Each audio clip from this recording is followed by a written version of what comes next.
So, yun nga mga ka-sounds, bali video update lang tayo dito sa aking mid-high dito.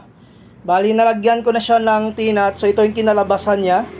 Bali, 6 na screw yung nakalagay dito, yung mga T-nut. Bali, 5 T-nut, tapos dito sa gitna, yung normal na screw. Dahil kinapos ako sa T-nut, kailangan na bali 5 piraso lang ng mga T-nut yung ilalagay ko dito. Akala ko kasi, sakto yung mga T-nut ko, yun pala kulang. So, yung ginawa ko dito, bali, dalawa dito sa taas na T-nut na may alalay po dyan na isang screw. Tsaka dito sa baba naman is 3 T-nut rin.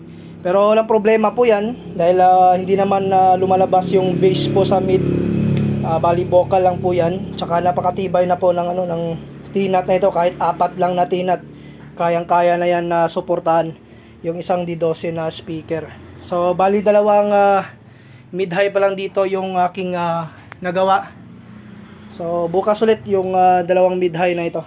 Tsaka baka bukas hindi pa ako makapag-soundcheck Sabado.